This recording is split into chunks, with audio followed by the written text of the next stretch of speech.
សួស្តីអ្នកទាំងអស់គ្នាថ្ងៃហ្នឹងខ្ញុំមានរឿងមួយដែលចង់មកចែករំលែកដល់គ្នាយើងអញ្ចឹងណារឿងហ្នឹងគឺកើតឡើងទៅលើបងត្រីរបស់ខ្ញុំផ្ទាល់អញ្ចឹងរឿងហ្នឹងកើតឡើងនៅក្នុងខេត្តកំពង់ស្ពឺខ្ញុំសូមអត់ប្រាប់ស្រុកហើយនឹងភូមិទេព្រោះអីមានគ្នាយើងស្គាល់កន្លែងហ្នឹងច្រើនគឺរឿងហ្នឹងកើតឡើងនៅលើបន្ទប់ជួលអញ្ចឹងកុំឲ្យខាត់ពេលវេលាយូរយើងចូលទៅស្ដាប់ទាំងអស់គ្នាតែមុននឹងស្ដាប់ក៏សូមពុកម៉ែបងប្អូនជួយចុចសញ្ញាជាវឬសញ្ញាកណ្ដឹងឲ្យខ្ញុំម្នាក់មួយផងសាច់រឿងហ្នឹងកើតឡើងនៅលើបន្ទប់ជួលអញ្ចឹងបងស្រីខ្ញុំគាត់កាលពីមុនគាត់ធ្វើការរោងចក្រហើយគាត់រស់នៅបន្ទប់ជួលពីអ្នកប្តីគាត់ហើយពេលហ្នឹងលក្ខណៈបងស្រីខ្ញុំគាត់មានទម្ងន់អញ្ចឹងណាដែលយើងហៅថាមានផ្ទៃពោះហើយពេលគាត់មានផ្ទៃពោះអញ្ចឹងទៅគាត់ក៏ឈប់ធ្វើការពីរោងចក្រហ្នឹង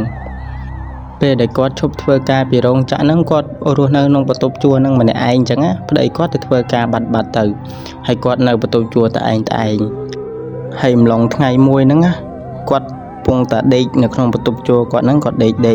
គាត់ឮសលេងមានអ្នកចែកគ្នាឡើងច្រើនឡើងវាយក្នុងបន្ទប់ជួលហើយពេលហ្នឹងខ្ញុំសួរគាត់ទៅគាត់ថារយៈពេលម៉ោង 2:10 ថ្ងៃឮសលេងគេនិយាយគ្នាឡើងវាយនៅបន្ទប់ជួលអញ្ចឹងតែមិនតលេងមនុស្សទេណាខ្ញុំសូមបញ្ជាក់ត្រង់ហ្នឹងដោយសារមនុស្សពួកគាត់ទៅធ្វើការអស់ហើយអញ្ចឹងនៅសល់តែបងស្រីខ្ញុំម្នាក់ទេដែលគាត់អត់ទៅធ្វើការគាត់ឈប់ធ្វើការអញ្ចឹងហើយគាត់ឮសលេងមនុស្សនិយាយគ្នាឡើងច្រើនហើយស្រាប់តែល្ងាចឡើងហ្នឹងបងប្រុសខ្ញុំមកវិញមកពីធ្វើការអញ្ចឹងហើយមិនដឹងគាត់ហ្នឹងកើតអីទេគឺស្រាប់តែកញ្ញង់ដៃកញ្ញង់ជើងហើយបងប្រុសហ្នឹងគាត់ភ័យហើយគាត់ក៏ទេមកប៉ាខ្ញុំហើយប៉ាខ្ញុំហ្នឹងគាត់ពីអ្នកខ្ញុំហ្នឹងក៏ចេញម៉ូតូមកទាំងយប់ទឹកខ្ទង់ជាងម៉ោង 8-9 ហ្នឹងចេញមកដល់បន្ទប់ជួលឃើញបងស្រីខ្ញុំអញ្ចឹងគឺពិបាកមើលហ្មងសភាពការហ្នឹងគឺពិបាកមើលហើយប៉ាខ្ញុំគាត់ក៏ចេះតិចតួចដែរខាងផ្លូវងឹតហ្នឹងគាត់ក៏ដាក់នឹងសូត្រស្អីដាក់បងស្រីខ្ញុំមកទៅទៅបងស្រីខ្ញុំគាត់ក៏រត់ទៅអោបប៉ាខ្ញុំរត់ទៅអោបហើយគាត់និយាយថាគេមកចង់យកកូនទៅជួយកូនផងគាត់និយាយអញ្ចឹងហើយពេលហ្នឹងប៉ាខ្ញុំគាត់ធ្វើឲ្យបងស្រីខ្ញុំហ្នឹងដឹងខ្លួនតែមួយផ្លែទេបន្ទាប់ពីហ្នឹងហើយក៏ទៅដែរទៅកញ្ញង់ដែរកញ្ញង់ជើងវិញទៅប៉ាខ្ញុំគាត់អត់ដឹងថាត្រូវធ្វើម៉េចគាត់ក៏ដប់បងខ្ញុំហ្នឹងទៅរកលោកនៅក្នុងវត្តដល់ពេលជិះទៅឃើញវត្តម៉ោង 8-9 ហ្នឹងឃើញវត្តលោកបិទទ្វារអស់ចឹងទៅក៏ទៅផ្ទះបងថ្លៃខ្ញុំហើយពេលទៅផ្ទះបងថ្លៃខ្ញុំហ្នឹងទៅក៏មានលោកមួយអង្គលោកមកមើលជំងឺអីគេអញ្ចឹងទៅក៏នាំបងខ្ញុំហ្នឹងឲ្យទៅលោកមើលអញ្ចឹងដល់ពេលទៅដល់លោកថាបងខ្ញុំហ្នឹងត្រូវខ្មោចចូលទៅលោកក៏បានជួយដេញជួយអីគឺលោកដេញគឺសាហាវមែនតើលោកដេញហើយក៏សង្ងំមកសធុហើយលោកសួរថាចេញហើយលោកសួរថាចូលក្នុងខ្លួនវាចង់បានអីហើយ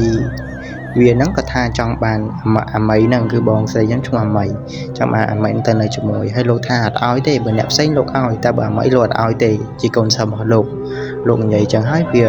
អត់ថាអីទេវាខំដាតចឹងទៅហើយពេលហ្នឹងលោកថាចេញស្រួលឬក៏ចង់ឲ្យលោកដេញហើយវាថាអត់ចេញហើយលោកក៏ដេញទៅលោកយករូបចកោមតែហ្នឹងខ្ញុំមិនដឹងថាចកោមសัตว์អីទេឃើញឡើងកោងហើយឡើងវែងលោកយកមកចុចលើថ្ងាសហើយយកជើងធុកវាយហើយលោកសួរចេញអត់ចេញអីអត់ចេញហើយលោកក៏ដេញលោកក៏យកជើងធុកហ្នឹងទៅចុចចំកណ្ដាលថ្ងាសហើយក៏ចេញបាត់ទៅចេញទៅតាមចុងជើងអញ្ចឹងហើយលោកក៏ប្រាប់ថាបងត្រីខ្ញុំហ្នឹងគឺ